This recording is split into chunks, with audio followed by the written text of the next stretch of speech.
জাতীয় ঐকমত্য কমিশনের সঙ্গে রাজনৈতিক দলগুলোর দ্বিতীয় দফায় বৈঠক শুরু। আলোচনায় গুরুত্ব পাবে রাষ্ট্রীয় সংস্কার ও নির্বাচন ইস্যু। নিজের গুম হওয়ার অভিযোগ জানাতে ট্রাইব্যুনালে সালাউদ্দিন। জুলাই আন্দোলনে চারখানপুল হত্যা মামলার 4 আসামির হাজিরা। পরিবার পরিজনের সঙ্গে ঈদ উদযাপনে ঢাকা ছাড়ছে মানুষ। শিডিউল মেনে চলছে ট্রেন। মহাসড়কে গাড়ির চাপ থাকলেও নেই যানজট। প্রশাসনের ভূমিকা বেশ ভালোই ছিল। আজকে রাস্তার পরিস্থিতি খুবই ভালো। রাস্তাঘাট মানে ক্লিয়ার, কোনো যানজটের কোনো আশা ভরসা নেই। সুন্দরভাবে আমরা শান্তিতে চলাচল করতে পারি। এই যাত্রায় ফেরা হলো না বাড়ি। টাঙ্গাইলে ট্রাকের ধাক্কায় মাইক্রোবাস দুমড়ে মুচড়ে বাবা ও ছেলে সহ নিহত 3, গুরুতর আহত আরো 3। বাংলাদেশের অনুরোধ আমলে নিচ্ছে না ভারত। চাঁপাইনবাবগঞ্জ ও ময়মনসিংহ সীমান্তে আবারও 30 জনকে পুশিন করেছে বিএসএফ। গাজায় ত্রাণ কেন্দ্রে ইসরায়েলি হামলা তদন্তের আহ্বান জাতিসংঘের। উপত্যকায় গণহত্যা চলছে বললেন সাবেক মার্কিন পররাষ্ট্রমন্ত্রী। এবং বিদেশীয় নারী ফুটবল সিরিজের দ্বিতীয় ম্যাচে শক্তিশালী জর্ডানের সামনে বাংলাদেশ। ভালো কিছু প্রত্যাশায় আফ্রিদার দল। দেখছিলেন শিরোনাম সংবাদ দুপুরের সঙ্গে আছি আমি রাবে ইসলাম স্নেহা।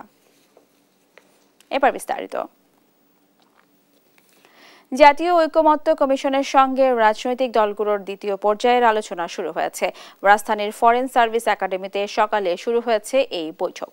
প্রধান উপদেষ্টা রাজনৈতিক দলগুলোর সঙ্গে বৈঠক করার পর আজ থেকে আবারও রাজনৈতিক দলগুলোর সঙ্গে কমিশনের বিষয়ভিত্তিক আলোচনা হবে।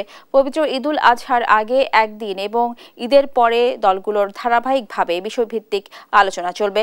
বিশেষ করে সংবিধান সংস্কার কমিশনের যেসব মৌলিক প্রস্তাবে এখনও ঐকমত্য হয়নি সেগুলো এ পর্বে বেশি গুরুত্ব পাবে। রাজনৈতিক দলগুলোর সঙ্গে আলোচনার মাধ্যমে ঐকমত্যের ভিত্তিতে আগামী জুলাই মাসে জুলাই সনদ তৈরির লক্ষ্য রয়েছে ঐকমত্য কমিশনের।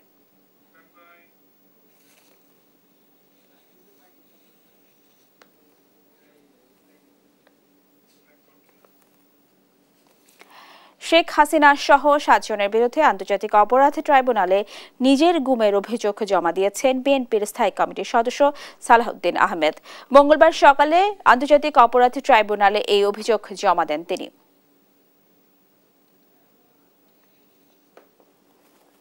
আদালতে আমার নিজের মামলাটি রেকর্ড করালাম। আমার এখানে প্রাথমিকভাবে 7 জনকে আসামি করেছি। শেখ হাসিনা সহ স্বরাষ্ট্রমন্ত্রী তৎকালীন সহ আরও যারা র্যাবের এবং পুলিশের যারা জড়িত ছিল তাদের সবাইকে এখানে আসামি করা হয়েছে। এ নিয়ে আরো জানাতে সরাসরি যোগ দিচ্ছেন সহকর্মী আলিমুজ্জামান সাফওয়ান। সাফওয়ান, আপনি আমাদের জানাবেন সালাউদ্দিন আহমেদের অভিযোগ দাখিল নিয়ে আর কি কি তথ্য আছে আপনার কাছে, বিস্তারিত বলবেন।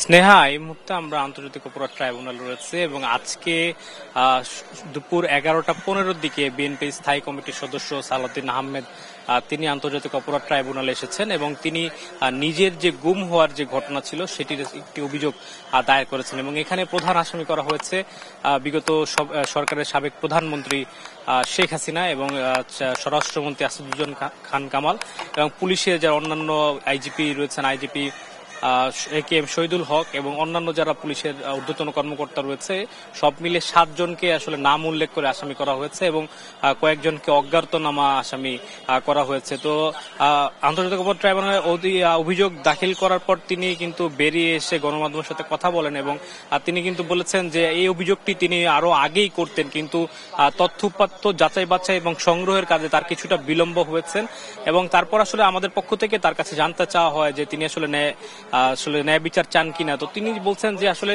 এই বিগত সরকার আমলে যে গুম খুন এবং বিচার বহির্ভূত যে হত্যাকাণ্ডগুলো হয়েছে সেটির ন্যায় বিচার কিন্তু সবাই আসলে চায় এবং পরবর্তীতে তিনি বলছেন যে জুলাই অভ্যুত্থানের যে ঘটনাগুলো হয়েছে এবং এই বিষয়ে যে মামলাগুলো দায়ের করা হয়েছে সেখানে কিন্তু আসলে এই যে বিচার কাজ সেটি কিন্তু আসলে বিএনপির কোনো প্রতিশ্রুতি নয়, এটি আসলে পুরো জাতির যে একটি আকাঙ্ক্ষা রয়েছে জুলাই অভ্যুত্থানের বিচার হওয়া, তো সেটি কিন্তু তারা আসলে জাতির যে আকাঙ্ক্ষা সেটি পূরণ করবে বলে কিন্তু বিএনপি বিএনপির পক্ষ থেকে তিনি বলেছেন। এছাড়া তিনি বলেছেন যে যারাই আসলে এই বিচার বহির্ভূত হত্যাকাণ্ডের শিকার হয়েছে বিগত 15-16 বছর তাদের নিজের বাসা গ্রামে কোথাও অবস্থান করতে পারেনি, তাদের সাথে যে মানবতা বিরোধী অপরাধগুলো হয়েছে সবগুলোর জন্য যাতে আসলে তারা এখানে ভুক্তভোগী যারা রয়েছেন তারা যাতে এখানে আসে এবং মামলা করেন এবং এর বিচার যে নিশ্চিত সেটি কিন্তু তারা করবে এবং এইটি কিন্তু তারা প্রতিশ্রুতি আসলে দিয়ে গেছেন সালাউদ্দিন আহমেদ। তো আমার কাছে স্নেহা, আন্তর্জাতিক অপরাধ ট্রাইব্যুনাল থেকে এই ছিল সর্বশেষ খবর।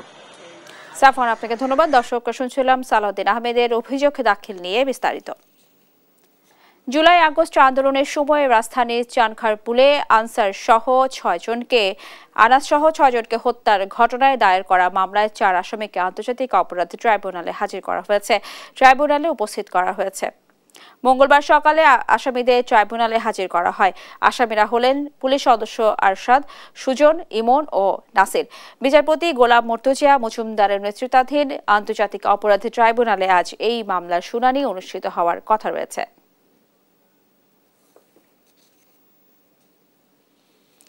পরিবার পরিজনের সঙ্গে ঈদ উদযাপনে ঢাকা ছাড়ছেন মানুষ। মঙ্গলবার সকাল থেকে কমলাপুর রেলওয়ে স্টেশনে শিডিউল মেনে ছেড়ে যাচ্ছে ট্রেন।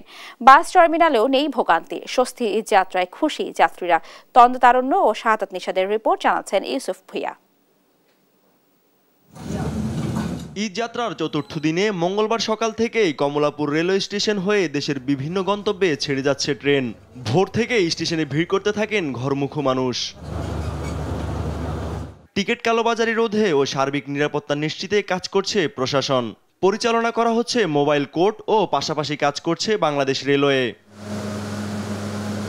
এবারের ঈদ যাত্রায় ভোগান্তির মুখোমুখি না থাকায় সন্তুষ্ট যাত্রীরা। অনলাইনে সার্ভার জটিলতা থাকলেও টিকিট পেয়ে ট্রেন যাত্রা যেন ঈদ আনন্দকে বাড়তি মাত্রা যোগ করেছে। ঢাকা তো ব্যস্ত জীবন, গ্রামে অনেক ভালো লাগে, সবার সাথে ঈদ করবো। আমাদের কিরকম ভোগান্তি পড়তে হয় না। টিকিট কাটার আগে যেটা হয় একটু খুবই হয়ে যায়, ঝামেলার মধ্যে পড়তে হয়, বাট পেয়ে গেছি ফাইনালি, এটা খুবই ভালো লাগছে। এদিকে গাবতলী, মোয়াখালী ও সায়দাবাদ টার্মিনাল থেকে ছেড়ে যাচ্ছে দূরপাল্লার বাস। টার্মিনালে যাত্রী চাপ বাড়লেও যথাসময়ে বাস ছেড়ে যাওয়ায় ভোগান্তি নেই।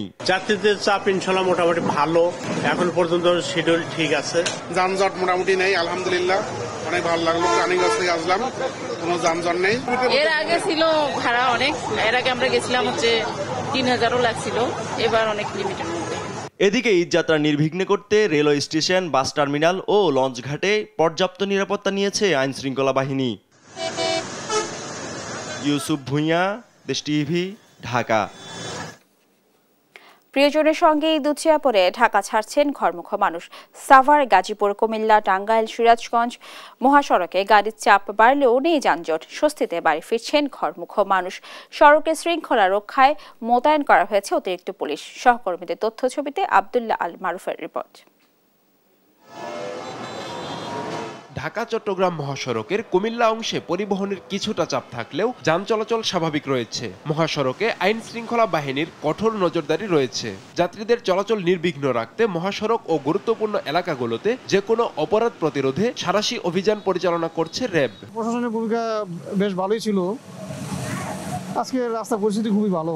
ডাকাত এবং ছিনতাইকারীদের উপদ্রব যেন হাইওয়েতে না হয় এবং সাধারণ মানুষ যেন নিরাপদে বাড়িতে যেতে পারেন, এই লক্ষ্যে আমরা আমাদের টহল কার্যক্রম জোরদার করেছি। সিরাজগঞ্জের যমুনা সেতু পশ্চিম মহাসড়কে যানবাহনের চাপ কিছুটা বাড়লেও নেই যানজট বা ধীরগতি। মহাসড়ক 4 লেনে উন্নীতকরণের পাশাপাশি সবগুলো আন্ডারপাস, ওভারপাস খুলে দেওয়ায় ঈদযাত্রায় এখন পর্যন্ত স্বস্তি রয়েছে।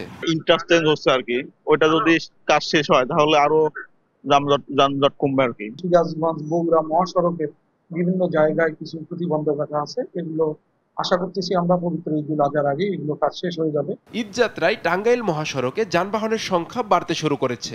ঢাকা টাঙ্গাইল যমুনা সেতু মহাসড়কের টাঙ্গাইল অংশে যানজট ও আইন শৃঙ্খলা রক্ষায় সোমবার বিকেল থেকে 6 শতাধিক পুলিশ মোতায়েন করা হয়েছে। প্রায় 25টি মোবাইল টিম এবং 40টি পিকেট টিম এই মহাসড়কের নিরাপত্তা কাজে দ্বারা এবং ট্রাফিক ব্যবস্থাপনার সাথে জড়িত থাকবে। গাজীপুরের ঢাকা টাঙ্গাইল ও ঢাকা ময়মনসিংহ মহাসড়কের কয়েকটি স্থানে যানজটের সংখ্যা থাকলেও এখন পর্যন্ত স্বস্তিতে ফিরছেন যাত্রীরা।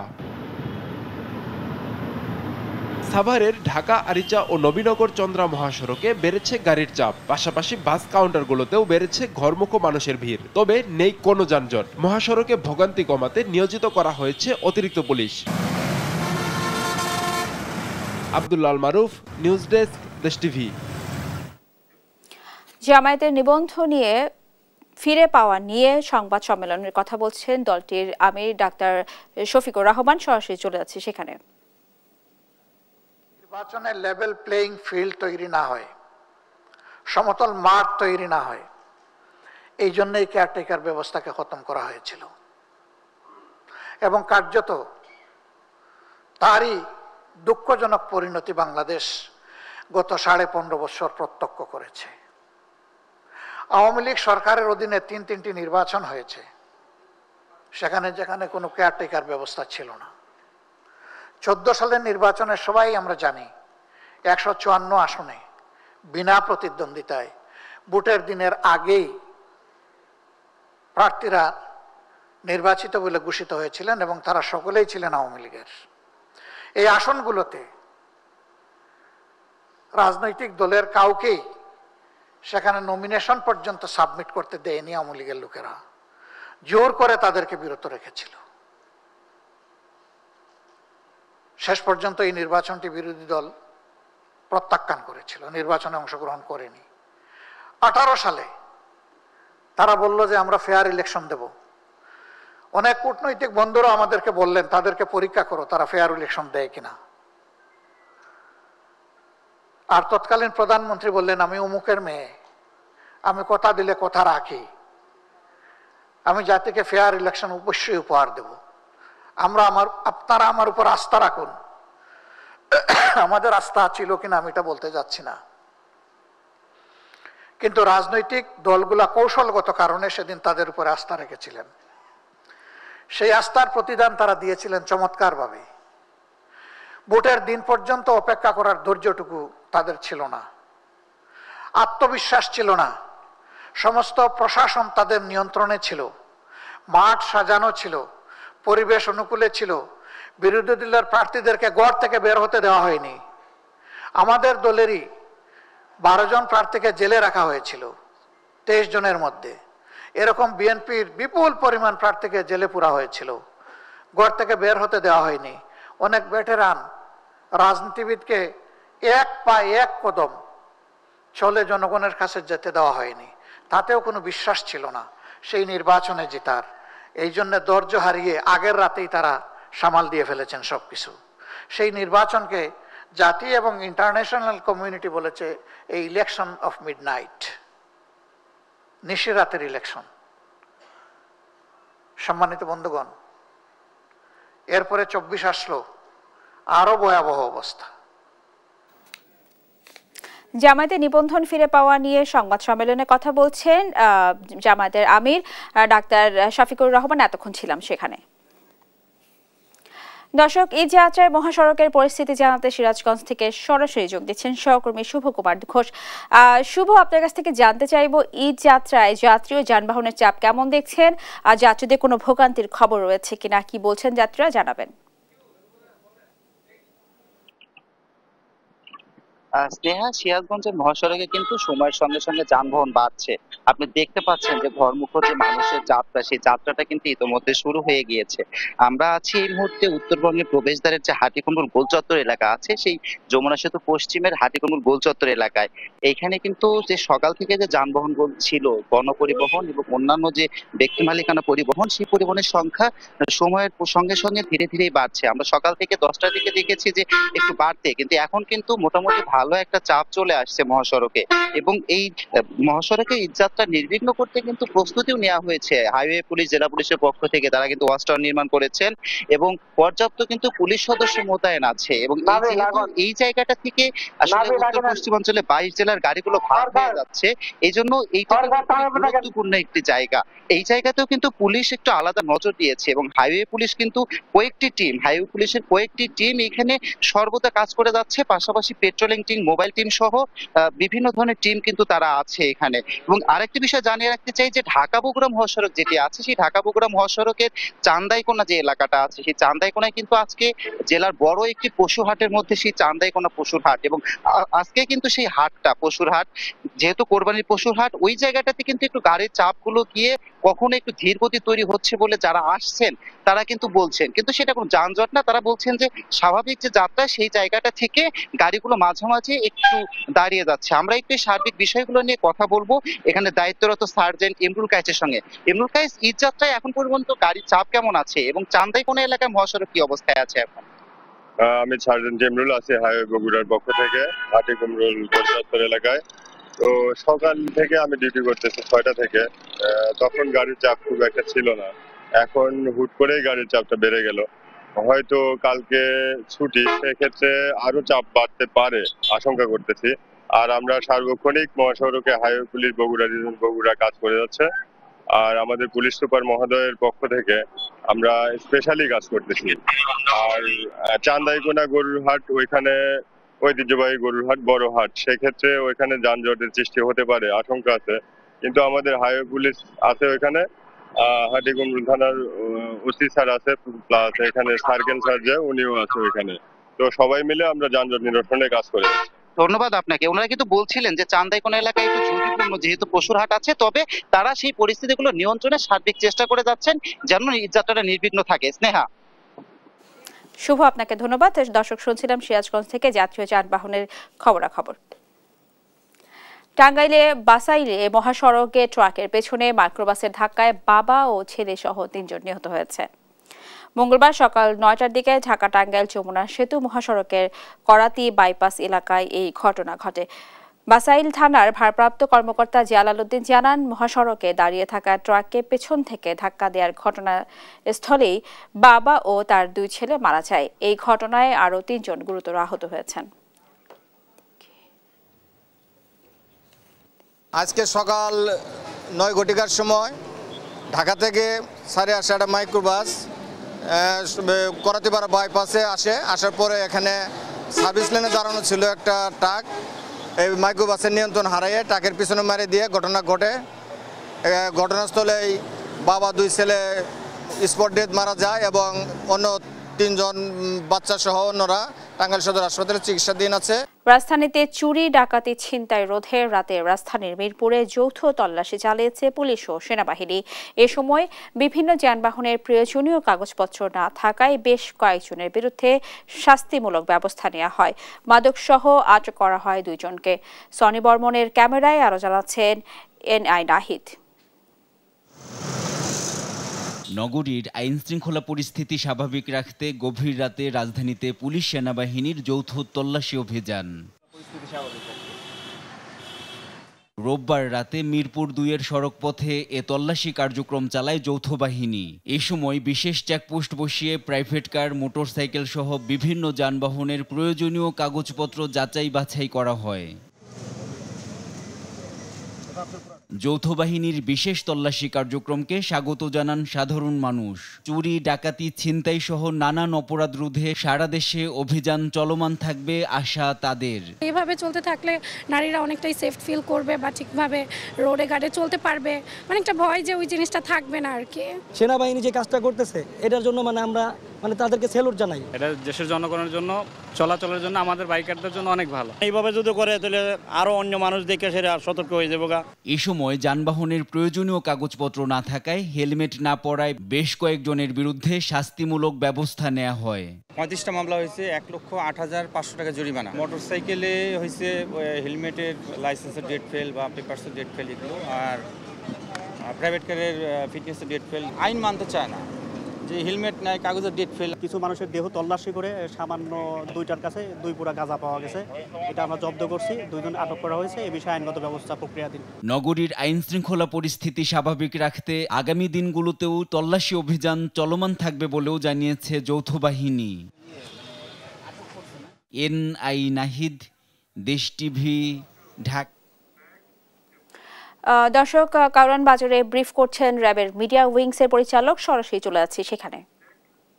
এবছর জানুয়ারি মাসে কক্সবাজারের প্রত্যন্ত এলাকা হতে অপহৃত 18 জন বনকর্মীকে উদ্ধার করেছে র্যাব এবং অপহরণ মামলায় প্রায় 468 জন আসামিকে গ্রেফতার করেছে দেশের বিভিন্ন স্থান থেকে। সম্প্রতি সময়ে র্যাব কর্তৃক অভিযান পরিচালনা করে রাজধানীর মোহাম্মদপুরের আলোচিত শীর্ষ সন্ত্রাসী কবজিকাটা গ্রুপের প্রধান কবজিকাটা আনোয়ারকে গ্রেফতার করা সহ আরো 6 জন শীর্ষ সন্ত্রাসীকে গ্রেফতার করতে সক্ষম হয়েছে এই র্যাপিড অ্যাকশন ব্যাটালিয়ন। জুলাই 2024 আন্দোলন পরবর্তী সময়ে সর্বমোট 5 শতাধিক অস্ত্র ও 20,000-এরও বেশি গোলাবারুদ উদ্ধার করেছে র্যাব, যেগুলোর মধ্যে বাংলাদেশ পুলিশ ও র্যাবের লুট হয়ে যাওয়া অস্ত্র এবং গোলাবারুদও রয়েছে। দেশের বিভিন্ন স্থানে প্রায় 3,500-এরও অধিক জন মাদক কারবারিকে গ্রেফতারের পাশাপাশি জব্দ করা হয় বিপুল পরিমাণ মাদক, যেমন ইয়াবা, হেরোইন, ফেন্সিডিল, গাঁজা এবং বিদেশি মদ। দেশের বিভিন্ন স্থান হতে অভিযান পরিচালনা করে 1,000-এরও অধিক কিশোর গ্যাং সদস্য এবং ছিনতাইকারীকে আমরা গ্রেফতার করতে সক্ষম হয়েছি। ইতালিতে উন্নত জীবনের প্রলোভন দেখিয়ে লিবিয়ায় আটকে নির্যাতন করে তাদের কাছ থেকে মুক্তিপণ দাবি এবং হত্যার ঘটনায় জড়িত আন্তর্জাতিক মানব পাচারকারী চক্রের সদস্য সহ মানব পাচার বিরোধী অভিযান পরিচালনা করে প্রায় 50 জনকে গ্রেফতার করে তাদেরকে আইনের আওতায় নিয়ে আসতে সক্ষম হয়েছে এই ব্যাটালিয়ন। গার্মেন্ট শিল্পে অস্থিতিশীলতা রোধে র্যাব অভিযান পরিচালনা করেছে এবং এই অভিযান পরিচালনা করে শ্রমিক আন্দোলনের নামে সহিংসতায় জড়িত সন্ত্রাসীদেরকে চিহ্নিত করেছে এবং গ্রেফতার করেছে, যার ফলে গার্মেন্ট শিল্পে স্থিতিশীলতা ফিরিয়ে আনতে র্যাব দৃঢ় ভূমিকা রেখেছে। পল্লী বিদ্যুতের অরাজকতা রোধেও র্যাব নিরলসভাবে কাজ করে যাচ্ছে। সাম্প্রতিক সময়ে দেশের বিভিন্ন কারাগার থেকে পলাতক প্রায় 225 জন আসামিকে গ্রেফতার করা হয়েছে।